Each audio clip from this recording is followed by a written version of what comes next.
Good afternoon and welcome to the fifth and final session in our series of CEU lectures. I'm John Shattuck, President and Rector of Central European University. We're starting just a little bit late, so we will go a little bit longer beyond 3 o'clock. I'm sure you'll all agree that this has been an extraordinary week.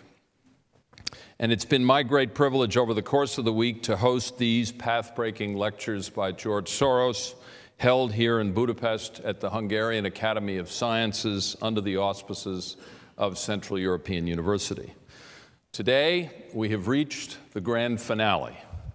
Never one to shrink from controversy or prediction, today George Soros will bring together the themes he has been exploring throughout the week and turn his attention to the future.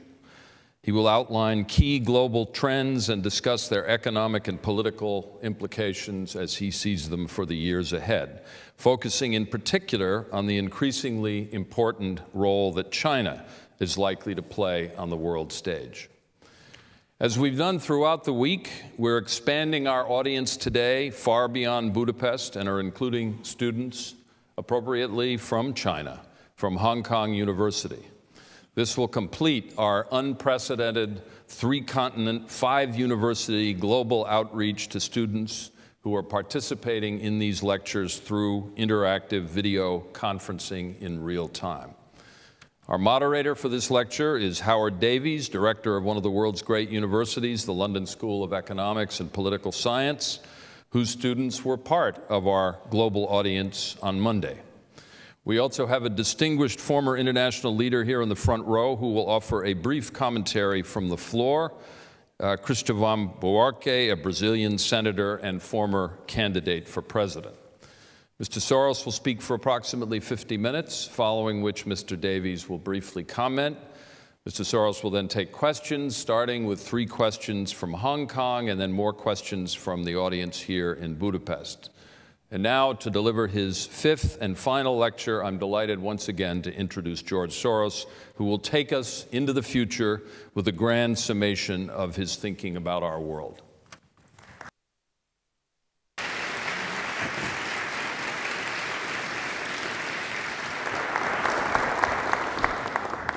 Thank you.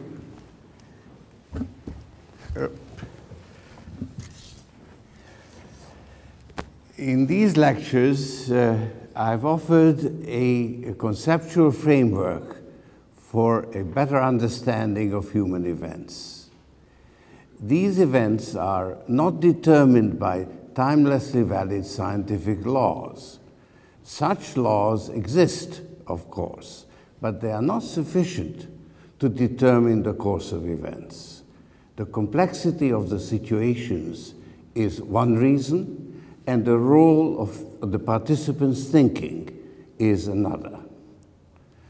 I have focused on the reflexive two-way connection between the participants' thinking and reality, and I emphasized the causal role that misunderstandings and misconceptions play in shaping reality. But these influences have been strangely ignored. They introduce an element of uncertainty into the subject matter, which, except in the simplest situations, make it impossible to predict the future. One can still sketch various plausible scenarios and evaluate their likelihood. One can also prescribe desirable outcomes. I've done both many times. Indeed, I can claim to be a specialist in it, focusing on predictions as an investor and prescriptions as a philanthropist. I've been successful enough in the former to be able to afford the latter. I should like to devote today's discussion to this dual task. We are at a moment in which the range of uncertainties is unusually wide. We've just passed through the worst financial crisis since World War II. It's quantitatively much larger and qualitatively different from other financial crises. The only relevant comparisons are with the Japanese real estate bubble, which burst in 1991 and from which Japan has still not recovered, and with the Great Depression of the 1930s. What differentiates this crisis from the Japanese experience is that the latter was confined to a single country, while this crisis has involved the entire world. What differentiates it from the Great Depression is that this time the financial system was not allowed to collapse, but was put on artificial life support. In fact, the magnitude of the credit and leverage problem we have today is even greater than in the 1930s. In 1929, a total credit outstanding in the United States was 160% of GDP, and it rose to 250% by 1932. In 2008, we started at 365%, and this calculation doesn't take into account the pervasive use of derivatives, which was absent in the 1930s. And yet, in spite of that, the artificial life support has been successful. Barely a year after the bankruptcy of Lehman Brothers, financial markets have stabilized, stock markets have rebounded, and the economy is showing signs of recovery. People want to return to business as usual and think of the crash of 2008 as a bad dream. I regret to tell you that the recovery is liable to run out of steam and may even be followed by a double dip, although I'm not sure whether it will be in 2010 or 2011. My views are far from unique, but they are at variance with the prevailing mood. The longer the turnaround lasts, the more people will come to believe in it, but in my judgment, the prevailing mood is far removed from reality. This is characteristic of far from equilibrium situations when perceptions tend to lag behind reality. To complicate matters, the lag works in both directions. Most people have not yet realized that this crisis is different from previous ones, that we are at the end of an era. Others, including me, failed to anticipate the extent of the rebound. The confusion is not confined to the financial sphere. It extends to the entire international arena. After the collapse of the Soviet Empire, the United States emerged as the sole superpower. No other power or combination of powers could challenge its supremacy. But the unipolar world didn't take root. When President Bush sought to assert America's supremacy by invading Iraq on false pretenses, he achieved the exact opposite of what he intended. The United States suffered a precipitous decline in its power and influence. So the disarray in the international financial system is matched by instability in international relations. The new order that will eventually emerge will not be dominated by the United States to the same extent as the old one.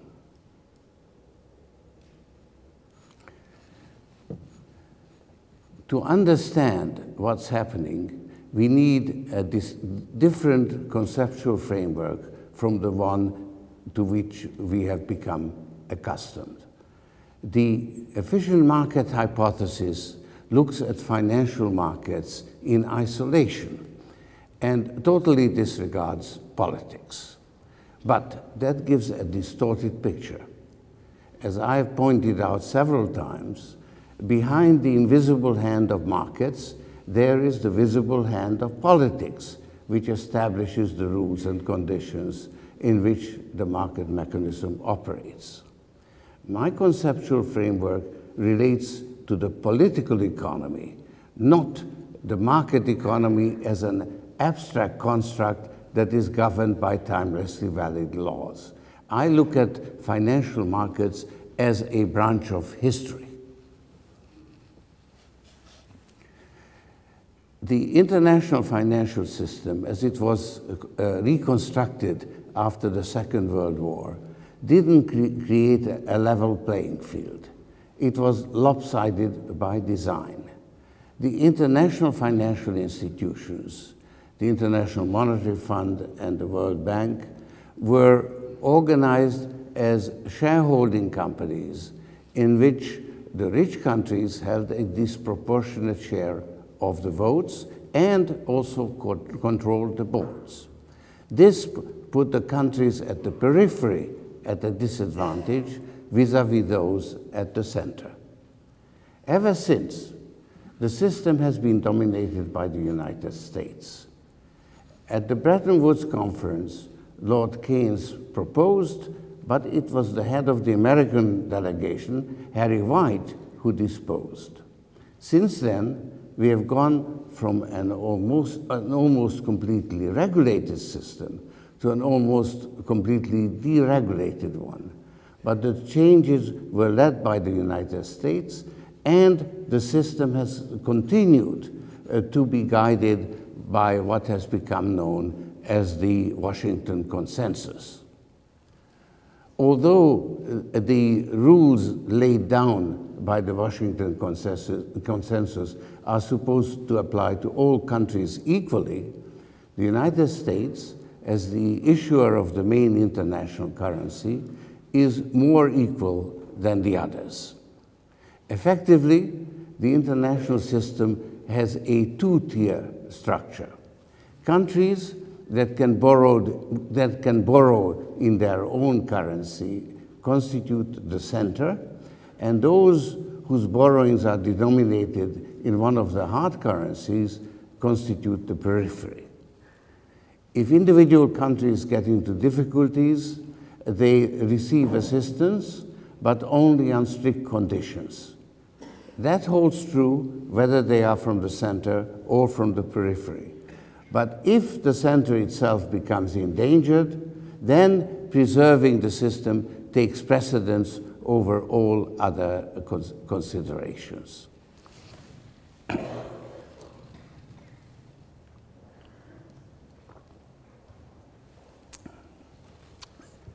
That happened for the first time in the international banking crisis of 1982. If the debtor countries had been allowed to default, the banking system would have collapsed. Therefore, the international financial authorities banded together and introduced what I called at the time the collective system of lending. The lenders were induced to roll over their loans, and the debtor countries were lent enough additional money to service their debts. The net effect was that the debtor countries fell into severe recession. Latin America lost a decade of growth, but the banking system was allowed to earn its way out of a hole. When the banks built up sufficient reserves, the loans were restructured into so-called Brady Bonds, and the banks wrote off their remaining losses. Something similar happened again in 1997, but by then the banks had learned to securitize their loans so they couldn't be forced into a collective system of lending, and most of the losses had to be taken by the debtor countries. This set the pattern. The debtor countries were subjected to harsh market discipline, but when the system was in danger, the normal rules were suspended. Banks whose collective failure would have endangered the system were bailed out. The financial crisis of 2007 2008, was different because it originated at the center and the periphery countries were drawn into it only after the bankruptcy of Lehman Brothers. The IMF was faced with a novel task: to protect the periphery from a storm that originated at the center. It didn't have enough capital, but member countries banded together and raised $1 trillion. Even so, the IMF had some difficulties in coping with the situation because it was designed to deal with problems in the public sector, and the shortage of credit was impacting mainly the private sector. But on the whole, the IMF adapted itself to its novel task remarkably well. Overall, the international financial authorities have handled this crisis the same way as previous ones. They bailed out the failing institutions and applied monetary and fiscal stimulus. But this crisis was much bigger, and at first, the same techniques didn't work. The rescue of Lehman Brothers failed. That was a game-changing event. Financial markets actually ceased to function and had to be put on artificial life support. This meant that governments had to effectively guarantee that no other institution whose failure would endanger the system would be allowed to fail. That's when the crisis spread to the periphery, because periphery countries couldn't provide equally credible guarantees. This time it was Eastern Europe that was the worst hit. The countries at the center used the balance sheets of their central banks to pump money into the system and to guarantee the liabilities of commercial banks, and governments engaged in deficit financing to stimulate the economy on an unprecedented scale. And these measures have been successful, and the global economy appears to be stabilizing. There is a growing belief that the global financial system has once again escaped collapse, and we are slowly returning to business as usual. This, in my opinion, is a grave misinterpretation of the current situation. Humpty Dumpty can't be put together again. Let me explain why.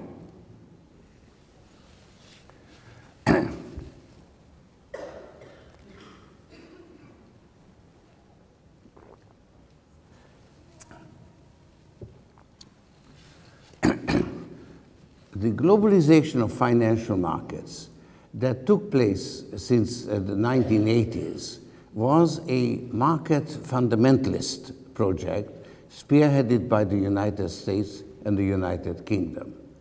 Allowing financial capital to move around freely in the world made it difficult to tax it or to regulate it. This put financial capital in a privileged position. Governments had to pay more attention to the requirements of international capital than to the aspirations of their own people, because financial capital could move around more freely. So, as a market fundamentalist project, globalization was highly successful. Individual countries found it difficult to resist it. But the global financial system that emerged was fundamentally unstable, because it was built on the false premise that financial markets can be safely left to their own devices. And that is why it broke down, and that's why it can't be put together again. Global markets need global regulations, but the regulations that are currently in force are rooted in the principle of national sovereignty. There are some international agreements, most notably the Basel Accords on minimal capital requirements, and there's also good cooperation among market regulators. but the source of the authority is always the sovereign state.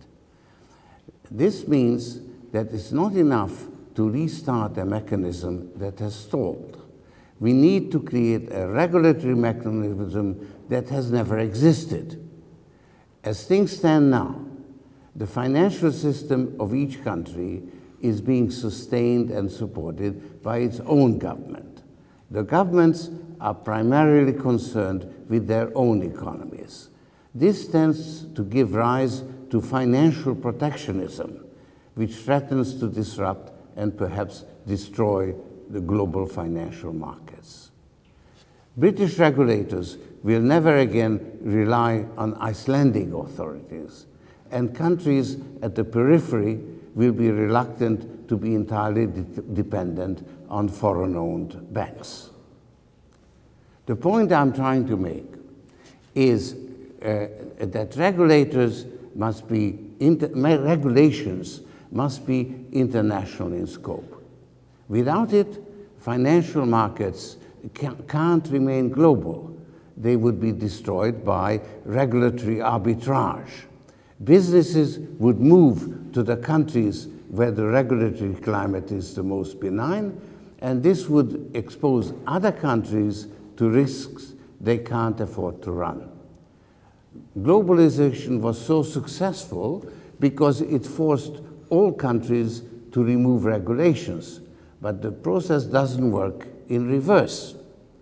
It will be difficult to get countries to agree on uniform regulations. Different countries have different interests, which drive them towards different solutions. This can be seen in Europe. And if European countries can't agree among themselves, how can the rest of the world? During the crisis, Europe couldn't reach a Europe-wide agreement on guaranteeing the financial system. Each country had to guarantee its own. As things stand now, the euro is an incomplete currency. It has a common central bank, but it doesn't have a common treasury. And guaranteeing or injecting equity into banks is a treasury function. The crisis offered an opportunity to remedy this shortfall, but Germany stood in the way. Germany used to be the driving force behind European integration, but that was at a time when Germany was willing to pay practically any price for reunification. Today, Germany is very different. It's at odds with the rest of the world in fearing inflation rather than recession, and above all, it doesn't want to serve as the deep pocket for the rest of Europe. Without a driving force, European integration has ground to a halt. Fortunately, Europe had the benefit of the social safety net. It had held down European growth rates in good times, but it served its purpose in the downturn, and the recession in Euroland turned out to be less severe than expected. Now that the fears of an economic collapse have subsided, the European Union is showing some signs of political revival. For instance, the European Central Bank has effectively bailed out the Irish banking system, and Ireland has resoundingly endorsed the Lisbon Treaty. So perhaps I should not be so pessimistic about Europe. The fact that the financial crisis is having different long-term impacts on different countries may turn out to be more of a problem. In the short term, all countries were negatively affected, but in the long term, there will be winners and losers. Although the range of uncertainties for the actual course of events is very wide, shifts in relative positions can be predicted with greater certainty. To put it bluntly, the United States stands to lose the most, and China is poised to emerge as the greatest winner. The extent of the shift is already exceeding most expectations. There will be significant changes in the relative positions of other countries as well. But from a global perspective, the one between the United States and China is the most significant. The United States has been at the center of the international financial system ever since the Second World War. The dollar has served as the main international currency, and the United States has derived immense benefits from that position, but lately it has abused its privilege.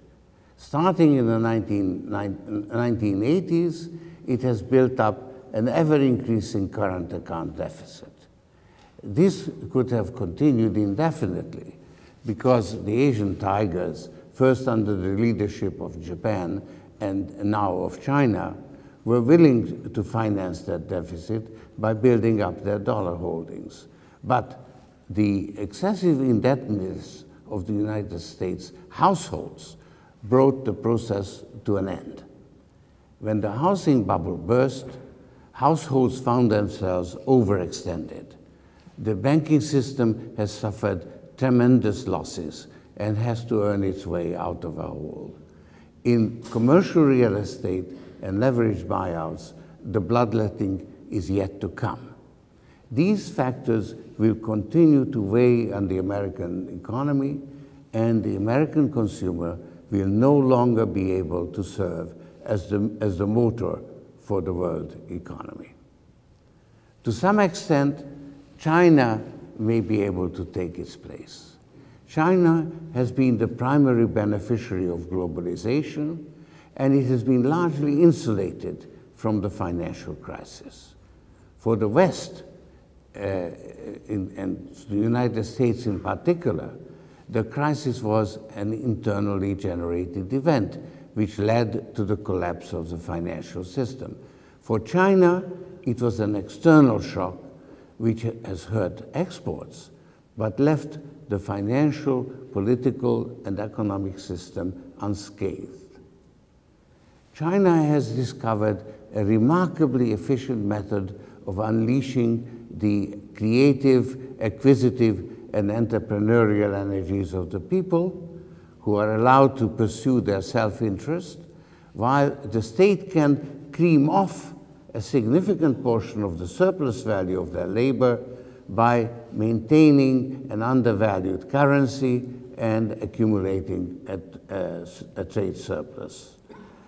So China is likely to emerge as the big winner.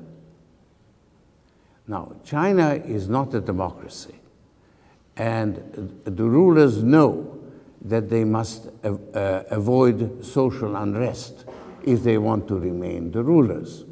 Therefore, they'll do anything in their power to maintain economic growth at 8% or more and create new jobs for a growing workforce.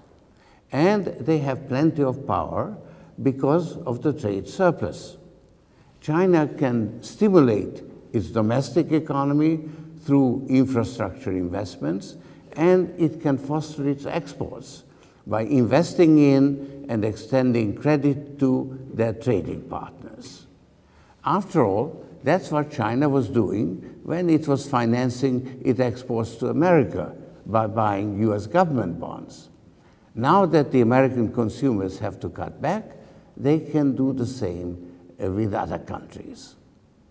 So China will be a positive force in the world economy, while the United States will be limping along.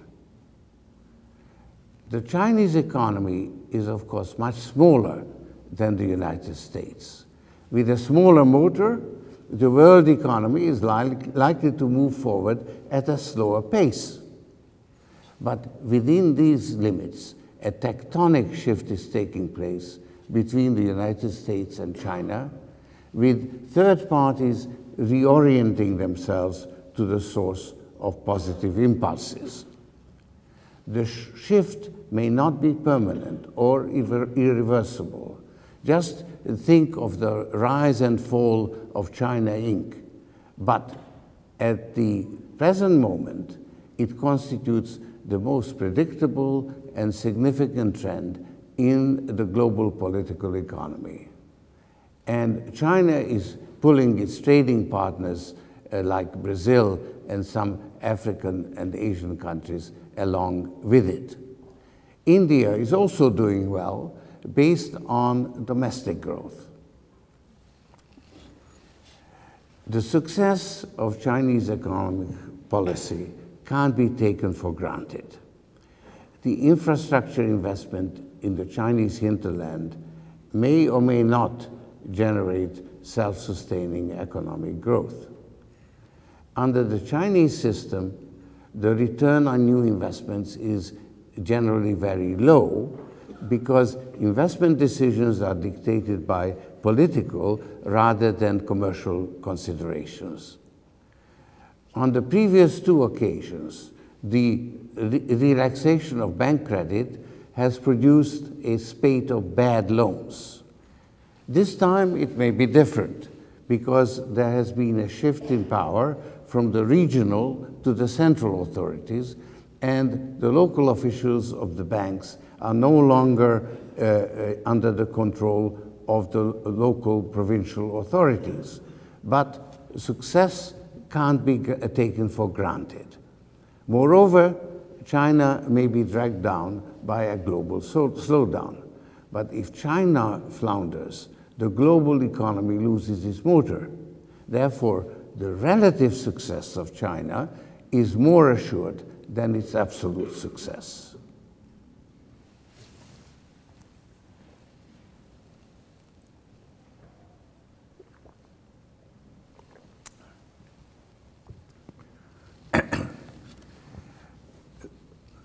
We are at a moment in history which in some ways is comparable to the end of the Second World War.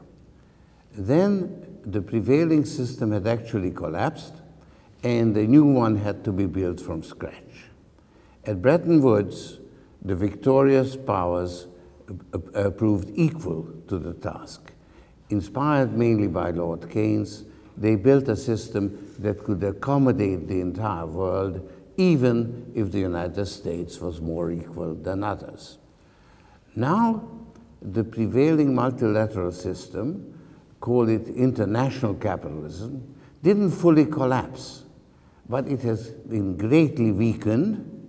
Its inherent flaws have been revealed, and it's challenged by a viable alternative. The rise of China offers a fundamentally different form of economic organization than the current international financial system. It may be given the label of state capitalism as distinct from the international capitalism championed by the Washington Consensus. We are at the end of an era, but we are not fully aware of it. The two forms of economic organization, state capitalism and international capitalism, are in competition with each other. Neither of them is attractive. The Washington Consensus has failed. International capitalism in its present form has proven itself inherently unstable because it lacks adequate regulation. It's also highly unjust because it favors the haves over the have-nots. At the same time, an international system based on state capitalism would inevitably lead to conflicts between states.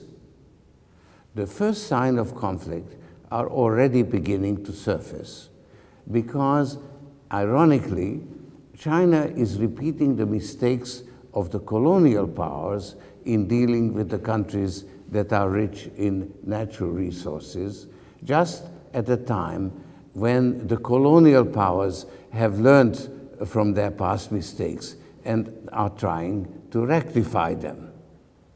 In order to gain access to natural resources, China is dealing with the rulers and neglecting the people.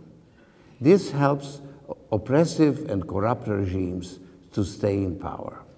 This is an undesirable outcome, but China is not the only one to be blamed for it. When a Chinese company tried to buy Unocal, the American oil company, it was rebuffed. And more recently, Rio Tinto reneged on a deal to sell an interest to a Chinese company. This has pushed China into dealing with those countries that the international financial institutions have shunned: Burma, Sudan, Zimbabwe, and the Congo, and Angola. They stand out. Guinea is the latest example, where there's been a riot with 150 people killed, and China has extended a loan of $7 billion. This is becoming a source of considerable friction, which is not in the best interests of China, let alone the rest of the world. But China considers itself the aggrieved party and remains reluctant to join the extractive industries transparency initiative. This has become the biggest obstacle to the continued success of that initiative.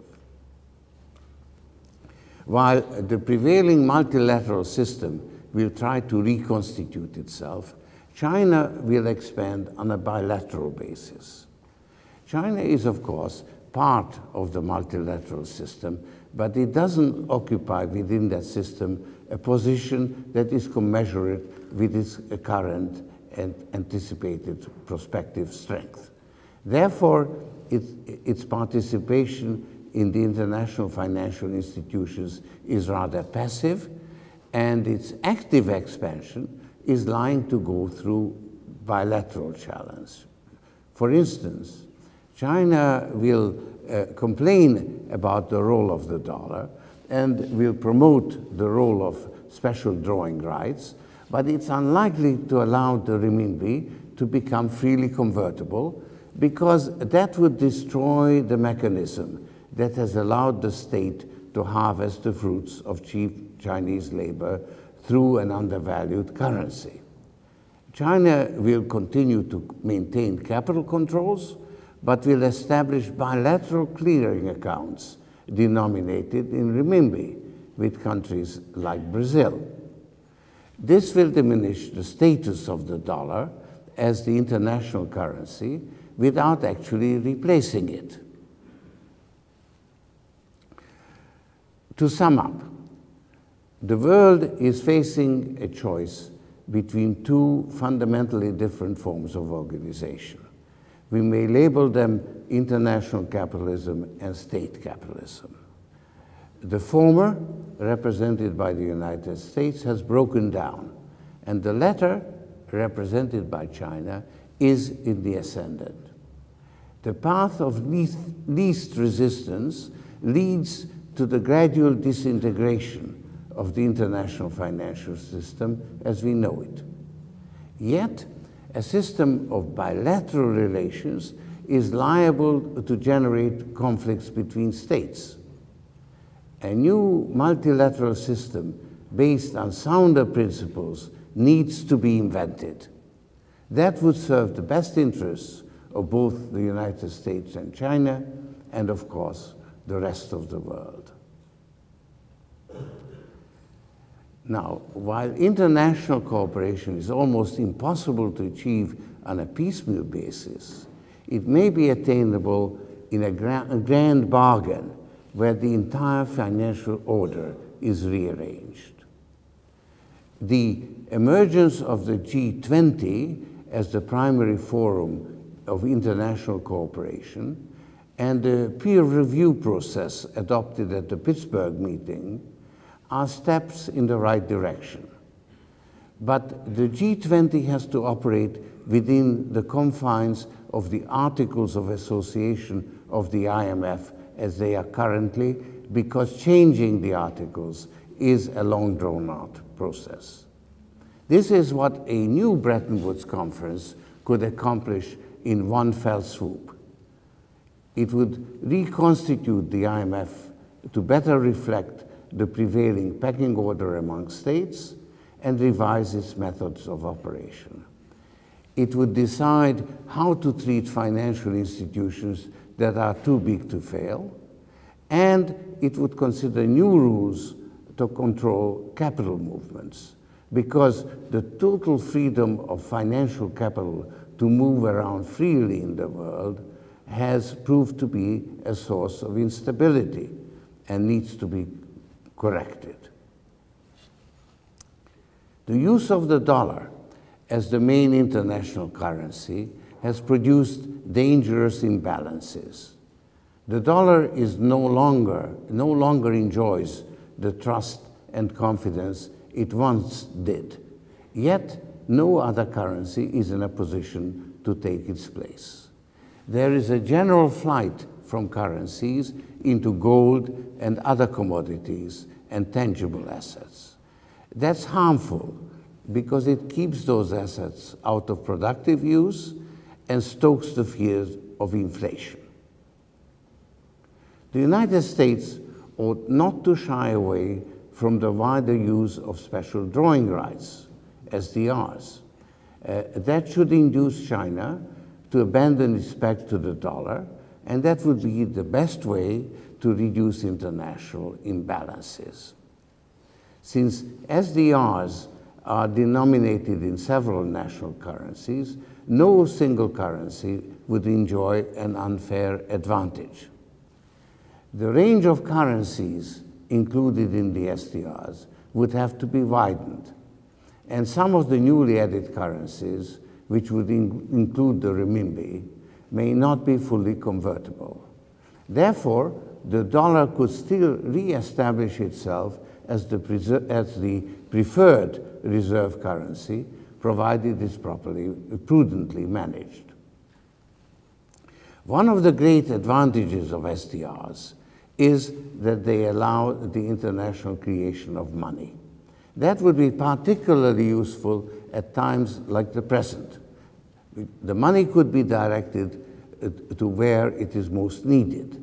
That would be a great improvement over what's happening currently. A mechanism which would allow rich countries that don't need additional reserves to transfer their allocations to those who need them is readily available and has already been used on a small scale. The reorganization of the prevailing world order may have to extend beyond the financial system if we are to make progress in resolving issues like global warming and nuclear proliferation. It may have to involve the United Nations, especially the membership of the Security Council. This rather profound process needs to be initiated by the United States, but China and other developing countries ought to participate in it as equals. They are reluctant members of the Bretton Woods institutions, which are dominated by countries that are no longer dominant. The rising powers need to be present at the creation of the new order to ensure that they'll be active supporters of it. Now, why should the United States initiate changes in a system of which it had been the main beneficiary?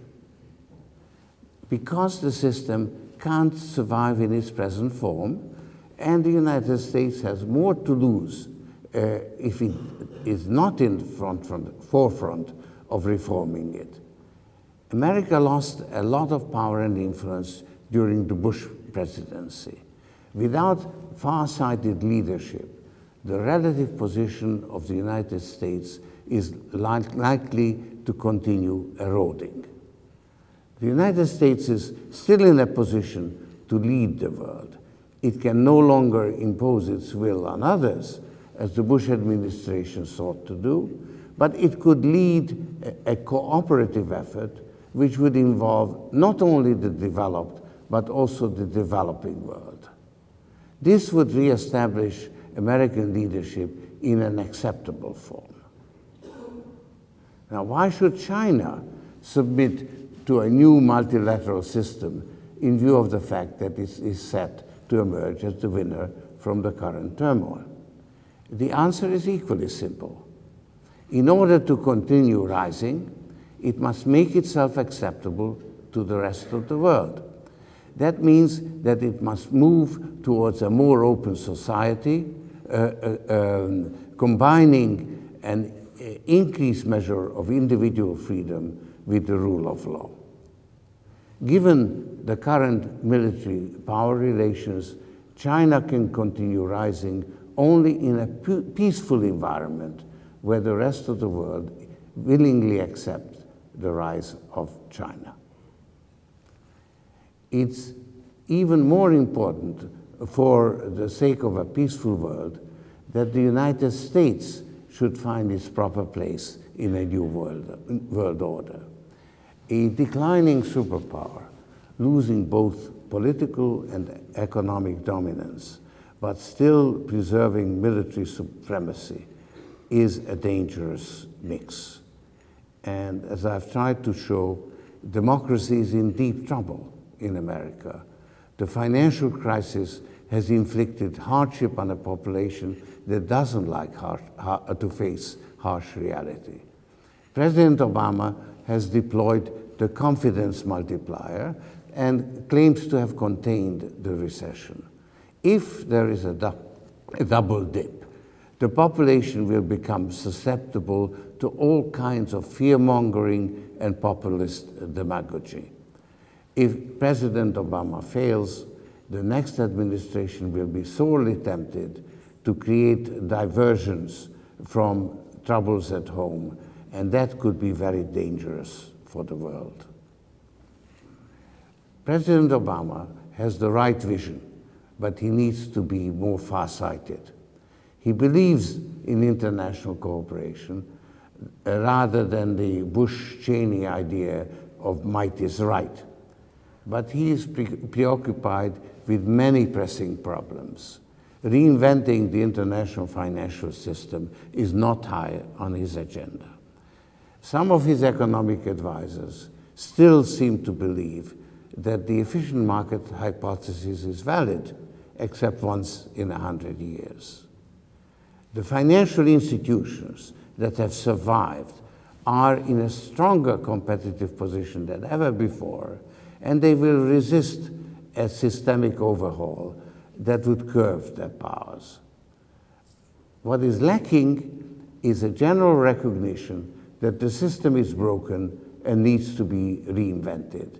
That's why it would be so important that the theory of financial markets I've outlined in these lectures should gain wider acceptance. The Chinese leadership would need to be even more far-sighted than President Obama. They are in the driver's seat, and if they moved towards a more open society, they would have to give up some of their privileges. Right now, the Chinese public is willing to subordinate individual freedom to political stability and economic advancement. But that may not continue indefinitely. Corruption is a big problem, and China needs the rule of law so that citizens can criticize the government and prevent it from abusing its powers. And China needs to become a more open society in order to be acceptable to the rest of the world.